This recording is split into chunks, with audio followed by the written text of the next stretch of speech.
نحمدہ و نصلی علی رسولہ الکریم اما بعد فاعوذ باللہ من الشیطان الرجیم بسم اللہ الرحمن الرحیم قال اللہ تبارک و تعالی الہاکم التکاثر حتی زرتم المقابر وقال النبی صلی اللہ علیہ وسلم اذا وضع المیت یعرض علیہ مقعدہ بالغداۃ والعشی او کما قال علیہ الصلوۃ والسلام۔ معزز سامعین، آج ہم 8 رمضان المبارک کو جس عقیدے پر گفتگو کرنا چاہ رہے ہیں وہ عقیدہ ثواب و عذاب قبر کے حوالے سے ہے۔ دنیا میں انسان اپنی متعین کردہ زندگی جب گزار لیتا ہے تو اس کو موت کا بارڈر کراس کرنے کے بعد سب سے پہلے جس جگہ پر جانا ہوتا ہے وہ عالم برزخ ہے۔ اللہ نے 4 عالم پیدا فرمائے ہیں۔ ایک عالم ارواح ہے جہاں پہ اللہ نے سب روحوں سے وعدہ لیا۔ دوسرا عالم عالم دنیا ہے جس میں ہم سب رہ رہے ہیں۔ تیسرا عالم عالم برزخ ہے اور چوتھا عالم عالم آخرت ہے۔ تو عالم دنیا کے بعد ہمارا جس عالم سے واسطہ پڑتا ہے وہ عالم برزخ ہے۔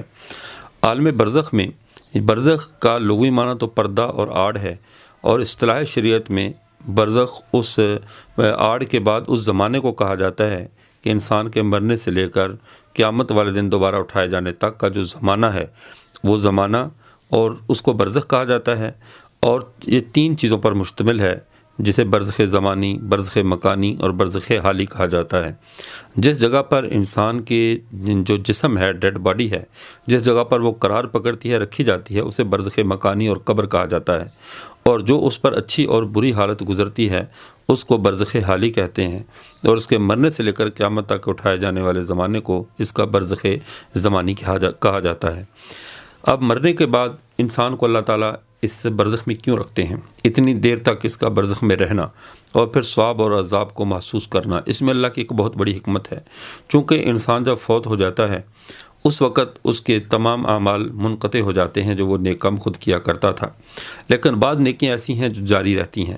اللہ کی مشیت میں یہ طے ہے کہ جب یہ فوت ہو جائے، مسلمان اللہ کے جو ہے وہ حکم سے اس دنیا سے چلا جائے، تو اللہ کے سامنے پیش ہونے سے پہلے اس کے جو گناہ اس کے سر پر موجود ہیں، اس کو پیچھے اس کی چھوڑی ہوئی نیکیوں کا ثواب ملتا رہے۔ کسی کو علم پڑھایا، وہ علم آگے پھیل رہا ہے، کسی کو پانی کا کس جگہ انتظام کر دیا، یا اس نے کوئی اور حکمت عملی اختیار کی جس سے نیک اعمال تھے، نیک صالح اولاد چھوڑ دی جو اس کے لیے صالح ثواب کرتی ہے، تو اسی عالم برزخ میں ہی اس کا معاملہ کلیئر ہو جائے، اس کے گناہ ختم ہو جائیں اور نیکیاں اس کی جمع ہو جائیں، تاکہ جب اللہ کے سامنے پیش ہو تو اس کے گناہ ختم ہو چکے ہوں۔ تو اس عالم برزخ میں رکھنے کی ایک تو بڑی حکمت یہ ہے۔ دوسری بات یہ کہ یہ ثواب و عذاب قبر بالکل برحق ہے۔ انبیاء کرام علیہ الصلوۃ والسلام نے اسی کے بارے میں اپنی امتوں کو بتایا، اور خود ہمارے آقا حضرت محمد مصطفیٰ صلی اللہ علیہ وسلم نے اسی قبر کے حوالے سے بتا دیا کہ یہ قبر جو ہے یا تو جنت کے باغوں میں سے ایک باغ ہے یا جہنم کے گڑھوں میں سے ایک گڑھا ہے۔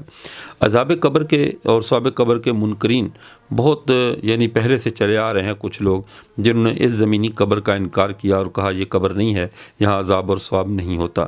لیکن جمہور امت مسلمہ کا عقیدہ یہی ہے کہ یہ قبر جس کے اندر ہم میت کو دفن کرتے ہیں، اب اس کے اندر عذاب بھی ہوتا ہے اور ثواب بھی ہوتا ہے۔ اچھے لوگوں کے لیے جنت کی کھڑکی کھول دی جاتی ہے، جیسا کہ بخاری شریف میں حدیث مبارکہ ہے کہ اذا وضع المیت یعرض علیہ مقعدہ بالغداۃ والعشی، جب میت کو، باڈی کو قبر میں رکھ دیا جاتا ہے، پھر اس پر اس کا اچھا اور برا ٹھکانہ اس پر پیش کیا جاتا ہے۔ جنتی ہے تو جنت پیش کی جاتی ہے، جہنمی ہے تو جہنم پیش کی جاتی ہے۔ تو اس سے پتہ چلا کہ اسی قبر کی، زمینی قبر کے اوپر ہی ثواب اور عذاب ہوتا ہے اس کی۔ لیکن فرق یہ ہوتا ہے کہ دنیا میں انسان کی روح جسم کے واسطے سے نفع اٹھاتی ہے یا نقصان اٹھاتی ہے۔ پہلے جو بھی حالات پیش آتے ہیں پہلے جسم پر پیش آتے ہیں، اس کے بعد روح خوش یا مغموم ہوتی ہے۔ قبر کے اندر معاملہ الٹ ہے، جو بھی معاملہ ہو پہلے روح پر پیش آتا ہے، پھر جسم پر اس کے حالات گزرتے ہیں، جسم پر پیش آتے ہیں۔ لیکن عام طور پر یہ ایک ایسی کیفیت ہوتی ہے کہ ہمیں اس دنیا کی آنکھ سے نظر نہیں آتی، چونکہ اللہ نے درمیان میں ایک برزخ، ایک آڑ کو حائل کر دیا ہے۔ جب ایک برزخ آڑ حائل ہے تو اب اس آڑ کے ہوتے ہوئے اس پار جھانکنے کی توفیق نہیں رکھتا۔ جیسے ہم اس پار بیک نہیں جھانک سکتے کہ ہم عہد الست میں دیکھ سکیں کہ وہاں پہ کس کا وعدہ ہوا، تو اسی طرح ہم عالم برزخ میں بھی نہیں جھانک سکتے۔ اللہ نے ہمارے اس کے درمیان ایک آڑ کو رکھا ہے، پردے کو رکھا ہے کہ وہاں پر کیا معاملات ہو رہے ہیں۔ لیکن عذاب قبر کی حقانیت کا، اس کے حق ہونے کا عقیدہ اور ثواب قبر کے حق ہونے کا عقیدہ یہ پوری امت مسلمہ، جمہور اہل سنت والجماعت کا عقیدہ ہے۔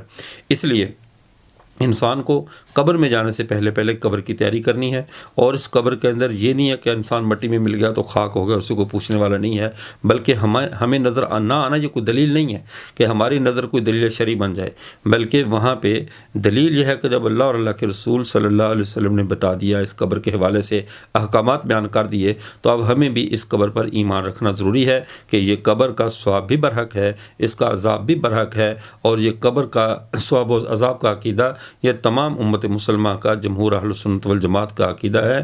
اس میں نیک لوگ راحت پاتے ہیں، برے لوگ سزا پاتے ہیں، حتیٰ کہ ہم اللہ کے سامنے پیش ہو جائیں، پھر خوش بخت لوگ ہمیشہ کی جنتوں میں جائیں گے، اور کفار اور بدبخت لوگ ہمیشہ کے لیے دوزخ میں جائیں گے۔ الا من رحم ربی، اللہ تعالیٰ اپنا رحم فرمائے اور ہم سب کی قبر اور اگلی منزلوں کو آسان فرمائے۔ وآخر دعوانا الحمدللہ رب العالمین۔